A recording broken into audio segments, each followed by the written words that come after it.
All right, Datadog steals 10K per month. I know, that's a pretty bold title, but it gets right to the heart of a massive pain point for so many engineering teams out there, the absolutely staggering cost of observability.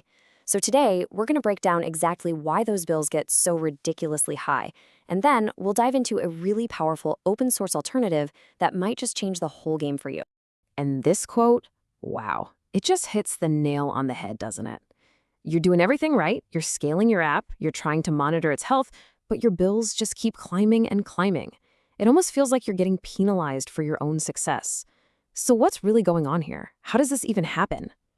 Well, a lot of folks have started calling it the hidden observability tax. And it makes perfect sense, right? As your application gets bigger, you obviously need more monitoring. But with some of these pricing models, that growth leads to these completely unpredictable, shocking bills.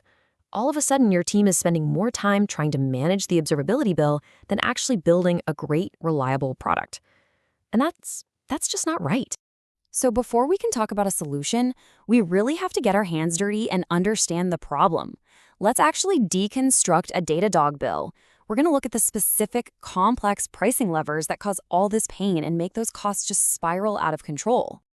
Okay, let's get into the nitty-gritty. First up, per host pricing.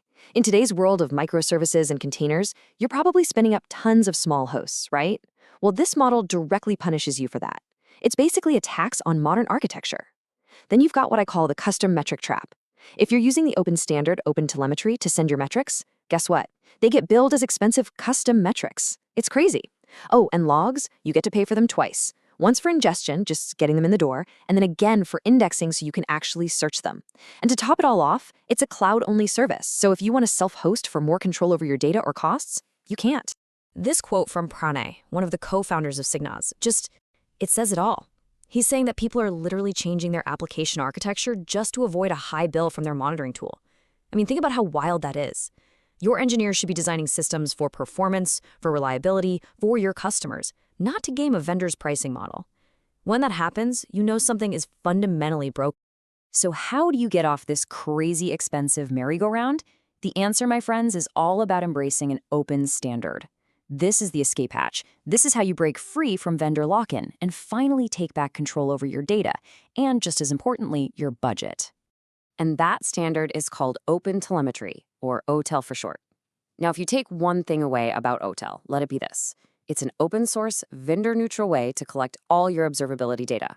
Think logs, metrics, traces, the whole shebang. The real magic is that you instrument your application once with OTel. After that, you're free. You can send that data to literally any tool that supports the standard without ever having to touch your code again.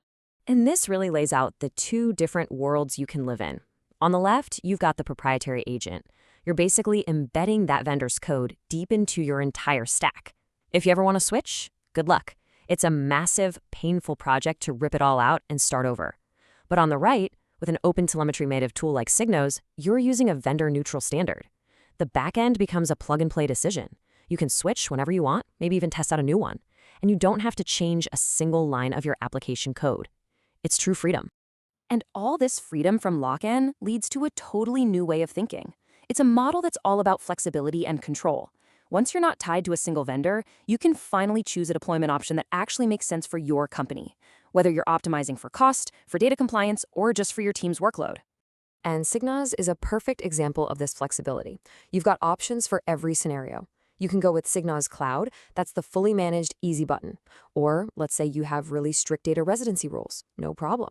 There's a bring your own cloud option where they manage it, but it runs inside your cloud infrastructure. Got on-premise requirements? There's an enterprise version for that. And of course, the one that got us started, the completely free open source community edition that you can run and manage all by yourself. Look, it can seem like a lot of choices, but here's a super simple way to figure out what's right for you. Just ask yourself a couple of questions. First, do you want someone else to manage this, or does your team want to do it? Okay, if you want it managed, the next question is, does the data need to live in your cloud? If yes, pick BYOC. If no, SigNoz Cloud is your answer. Now, if your team is managing it, it's even simpler. Do you need professional support? If yes, go enterprise. If no, the community edition is all yours. See, it's a really straightforward decision. Okay, enough talk about philosophy and flexibility. That's all great, but let's get to the part everyone really cares about, the money. What does this actually mean for your bottom line? Let's look at the hard numbers. This is a real-world cost comparison for a mid-sized company. Okay, just take a second and look at this table. The differences are wild. For logs and traces, SigNoz is way cheaper, mainly because they aren't double dipping on ingestion and indexing fees. But the line item that makes my jaw drop is APM and infra hosts. Look at that. Almost $24,000 a month with Datadog versus $11 with SigNoz. 11!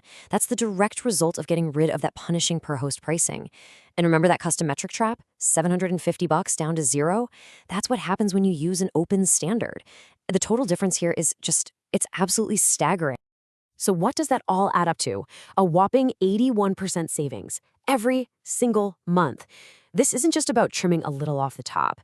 This is a fundamental, game-changing shift in how much it costs to have best-in-class observability. And it all comes back to eliminating those per-host fees and embracing open standards. Now, looking at that last slide, you might think this is an absolute no-brainer. But hold on. Like everything else in tech, there is a trade-off. The final choice isn't just about the dollar amount on the bill. It's about being honest about what you're signing up for and what your team is responsible for. So here's the core trade-off, plain and simple. Going with a managed service like SigNoz Cloud, that's the fast and easy path. It frees up your engineers to focus on your product, not on managing another piece of infrastructure. The self-hosted Community Edition, on the other hand, is free as in beer, but it's not free as in labor. Your team is on the hook for deployment, scaling, updates, all of it. But here's the most important part to remember. You are never locked in.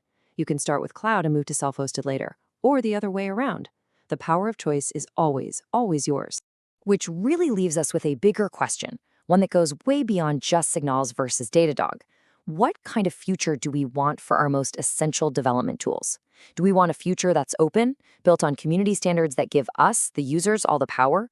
Or are we okay living inside proprietary, walled gardens that tell us how to build our software and how much we have to pay for the privilege? Ultimately, that choice is up to all of us.